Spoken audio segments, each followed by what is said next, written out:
नमस्कार, स्वागत है साहित्यिक झरोका चैनल पर। आज हम करेंगे यशपाल की महत्वपूर्ण कहानी मकरील। तो आइए इस कहानी को जानते हैं। देखिए, इस कहानी में जो प्रमुख पात्र हैं वो एक पात्र जो कवि हैं जिसके इर्द गिर्द ये पूरी कहानी घूमती है, और दूसरा युवती है। और प्रमुखता से अगर देखें तो यहाँ पर जो नामकरण है वो कहानी का मकरील के नाम से है, जो कि एक नदी का नाम है, यानी एक नदी है मकरील।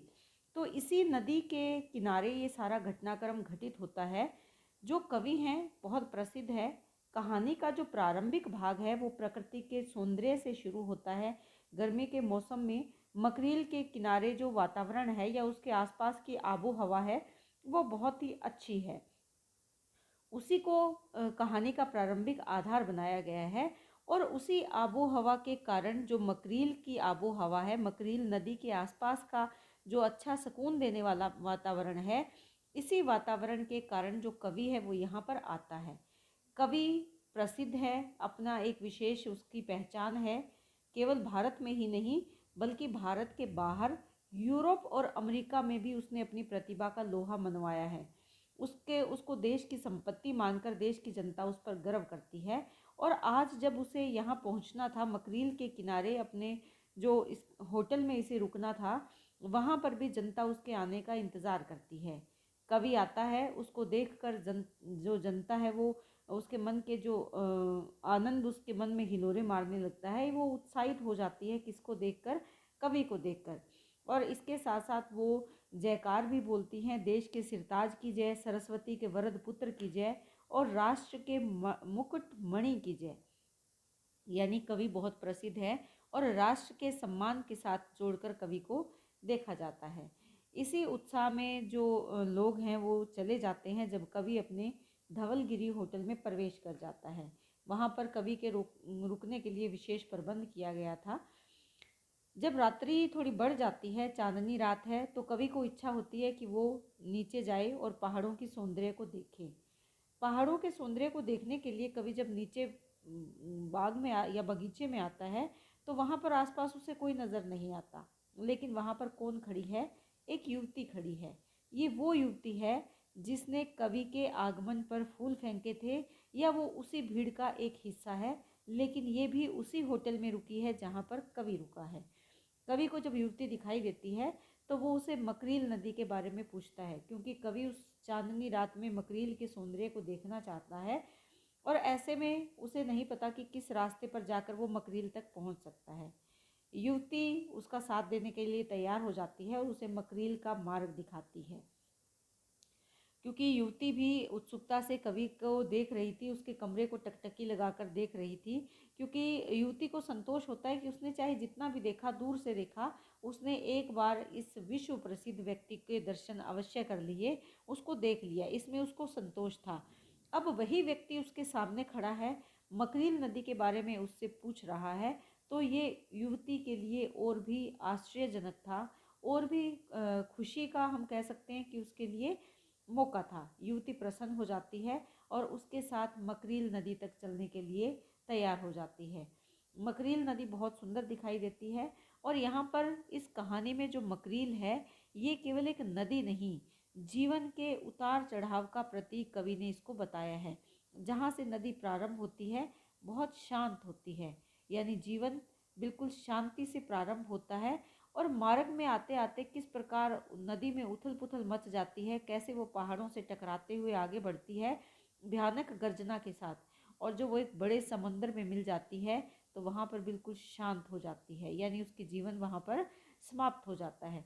तो इसी जीवन के उतार चढ़ाव को इस मकरील नदी के माध्यम से कवि ने बताने का यहाँ पर युवती को प्रयास किया है। कवि जब मकरील के किनारे खड़ा है तो वो मकरील को संबोधित करता है और कहता है कि मकरील, तुम्हारा जो वास्तविक समय है वो यही है, क्योंकि इस समय तुम इतनी वेगवती हो, इतनी तेज गति से तुम बढ़ रही हो, यही तुम्हारी वास्तविकता है। जो तुम्हारी गर्जना है, जो तुम्हारी लहरों का जो उछलना है, यही तुम्हारी वास्तविकता है, तुम्हारे जीवन को दर्शाती है तुम्हारा वेग ही। क्योंकि इसके बाद जब प्रौढ़ता आ जाएगी तो तुम्हें गंभीरता धारण कर लोगी और समुद्र में मिल जाओगी।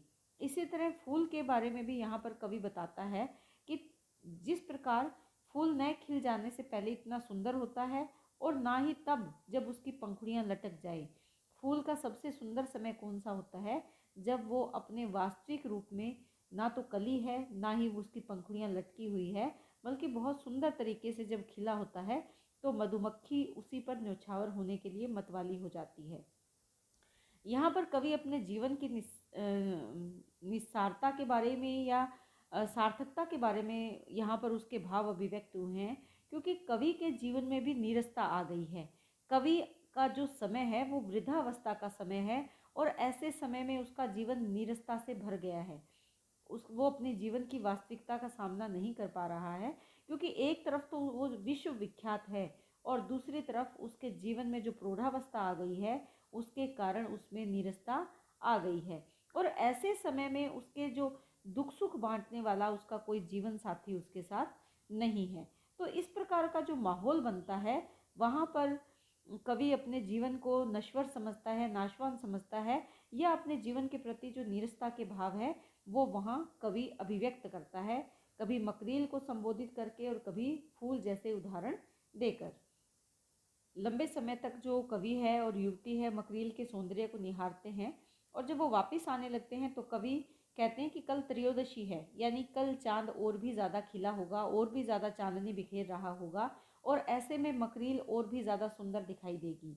और युवती को वो दूसरे दिन के लिए साथ आने के लिए आमंत्रित करता है, और युवती तैयार हो जाती है कि वो उसके साथ आने के लिए तैयार है। रात को जब कवि अपने कमरे में पहुंचता है तो वो बहुत ठिठुर रहा होता है।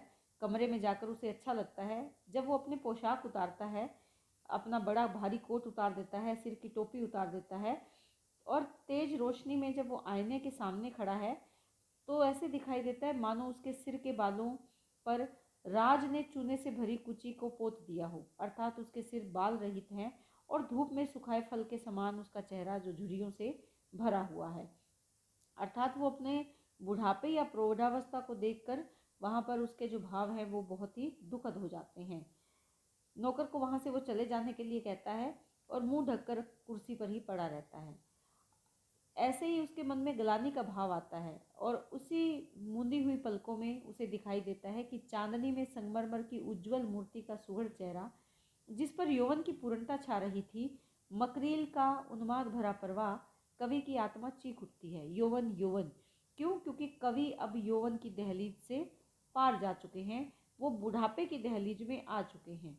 यहाँ पर ग्लानि की राख के नीचे बुझती चिंगारियों को उमंग के पंखे से सजा कर चतुर्दशी की चांदनी में मकरील का नृत्य देखने के लिए कवि तत्पर है। अर्थात जहाँ पर कवि ने युवती को बुलाया था मकरील के सौंदर्य को देखने के लिए, और दोनों वहाँ पर पहुँच जाते हैं। जो मकरील नदी है वो बहुत ही सुंदर नज़र आती है। दूसरे दिन कवि जब मकरील के किनारे युवती के साथ खड़ा है, तो वो अपने जीवन के एकांकीपन के बारे में बताता है। वो युवती को बताता है कि मैं पूरी पृथ्वी की परिकल्पना कर आया हूँ।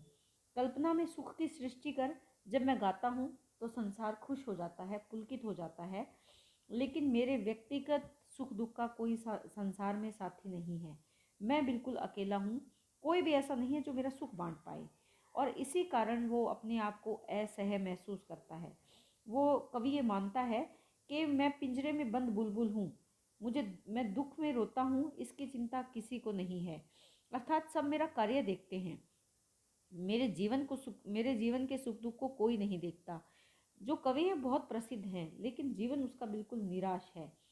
कवि वहाँ पर अपने भाव अभिव्यक्त करता है कि काश मेरा भी कोई साथी होता जो मेरे सुख दुख में भाग लेता, या मेरा सुख दुख मेरे साथ बटाता।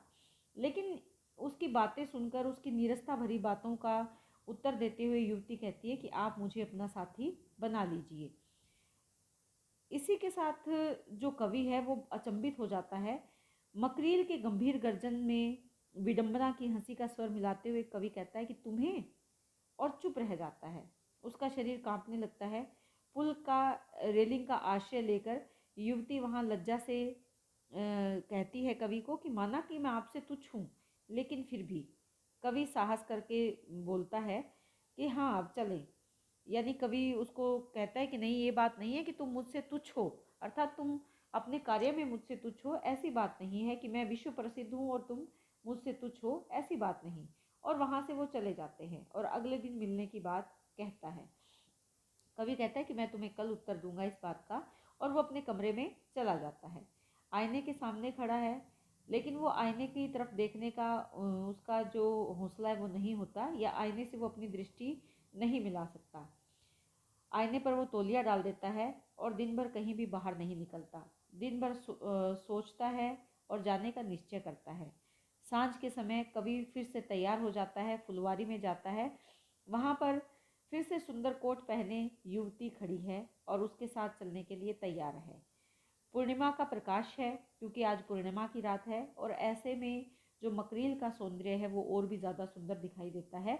मकरील नदी का जो गर्जन है वो इस प्रकार से नज़र आता है, इस प्रकार से सुनाई देता है कि वो भी अपने किसी साथी की तलाश में अकेली बह रही है और उससे मिलने के लिए आतुर है, व्याकुल है। वहाँ पर पहुंचकर कवि उससे कहते हैं कि क्या तुम मेरा साथ दोगी? तो युवती निर्भीकता से कहती है कि हाँ, मैं तुम्हारा साथ दूंगी। कवि उससे कुछ ऐसी बात कह देता है कि युवती तैयार हो जाती है। कवि कहता है तो चलो। कहाँ चलो? इसी मकरील में, इस मकरील में हम समा जाते हैं, इसमें हम दफन हो जाते हैं। ऐसा जब कवि कहता है तो युवती तैयार हो जाती है। कवि 1 2 3 काउंटिंग करता है या गिनती गिनता है मकरील में छलांग लगाने के लिए। लेकिन होता क्या है कि जो युवती है वो मकरील में 3 कहते ही कूद जाती है और कवि वहीं पर खड़ा रह जाता है। केवल मकरील के घोर गर्जन में उसे छप की आवाज़ नदी में सुनाई देती है। कवि को ऐसे जान पड़ता है कि मानो मकरील की लहरें निरंतर उसे आओ आओ कहकर बुला रही है। वह सचेत, ज्ञान शून्य पुल का रेलिंग पकड़कर खड़ा रह जाता है। जब पीठ पीछे से चलकर चंद्रमा का प्रकाश उसके मुख पर पड़ता है तो वो उन्मत्त की भांति लड़खड़ा कर अपने कमरे की ओर चला जाता है। कमरे में जाने के बाद कितनी ही देर वो आईने के सामने खड़ा है और उसके हाथ में जो लकड़ी है, दोनों हाथों से उसे पकड़कर वो आईने पर बहुत चोटें करता है, उस पर बार बार मारता है, जिससे कि आईना टूट जाता है और कवि की सांस चढ़ जाती है। वो हाँफने लगता है और अपनी कुर्सी पर गिर पड़ता है। सुबह उसके कमरे में हजामत के लिए गर्म पानी लेकर जब नौकर पहुंचता है तो वो देखता है कि कवि आईने के सामने कुर्सी पर निश्चल बैठा है, परंतु आईना टुकड़े टुकड़े बिखरा पड़ा है। ऐसे नजर आता है कि चौखट, आईने के चौखट में फंसे हुए जो कांच है वो कवि के निर्जीव शरीर को देखकर उसको डरा रहे हैं। कवि का मुख कागज की भांति पीला पड़ा है, उसका शरीर काठ की भांति जड़ है और उसकी आंखें खुली थी। उसमें से जीवन नहीं, मृत्यु झांक रही थी। बाद में मालूम हुआ कि पिछली रात को कवि के कमरे से आवाज़ आ रही थी। अनेक बार ऐसी ही आवाज़ें सुनाई दी, आता हूँ, आता हूँ। इसी प्रकार की पुकार कवि के कमरे में से पिछली रात आ रही थी। और इसी के साथ ये कहानी समाप्त हो जाती है। अब इस कहानी में अगर हम मुख्य बातों को ध्यान से देखें तो यहाँ पर कवि का नाम नहीं, लेकिन कवि की एक अलग पहचान है इस संसार में। यूरोप में, अमेरिका में सब उसे जानते हैं। युवती की कोई पहचान नहीं है, लेकिन कवि के प्रति जो उसका लगाव है, उसका समर्पण है, वो इतना है कि बिना किसी प्रश्न के कवि के कहने पर वो अपनी जान दे देती है। कवि संसार में सुख और प्रशंसा तो कमाने में सफल हो जाता है, लेकिन संबंध नहीं कमा पाता, अर्थात कोई अपना नहीं है। अकेलेपन का शिकार है, जीवन में नीरसता का शिकार है। वृद्धावस्था में जो अकेलापन व्यक्ति के जीवन को खोखला कर देता है, उसका शिकार ये कवि हैं। और ऐसे में जब युवती इससे मिलती है तो उसे उस पर भरोसा नहीं होता कि ये युवती उसका साथ देगी। इसीलिए उसको परखने के लिए उसे नदी में कूदने के लिए कहता है, लेकिन युवती ऐसा कर गुजरती है और अपनी जान कवि के लिए दे देती है। कवि को इस बात से उसको बेहद आघात पहुंचता है और रात्रि के समय वो भी अपने ही कमरे में अपने शरीर को त्याग देता है। तो यहाँ पर अगर हम देखें संसार में किस प्रकार अकेलापन है, माना कि समाज में मान सम्मान होते हुए भी व्यक्ति खुश नहीं है, उसके जीवन में सुखद आनंद या सुख के पल नहीं है, बल्कि वो अकेला ये जीवन व्यतीत करता है। और इसी अकेलेपन के कारण वो किस प्रकार कुंठा का शिकार हो जाता है, किस प्रकार उसके जीवन में नीरसता आ जाती है, उसका वर्णन यहाँ पर किया है। और ये जीवन के उतार चढ़ाव का जो चित्रण है उसको बताने के लिए मकरील नदी को यहाँ आधार के रूप में या प्रतीक के रूप में कवि ने या लेखक ने, जो यशपाल जी हैं इस कहानी के लेखक, उन्होंने यहाँ पर मकरील के माध्यम से जीवन के उतार चढ़ावों को बताने का प्रयास किया है। तो उम्मीद करती हूँ कि कहानी आपको बहुत अच्छे से समझ में आई होगी। बहुत बहुत धन्यवाद। इसी तरह चैनल से जुड़े रहें। लाइक, शेयर एंड सब्सक्राइब करना ना भूलें।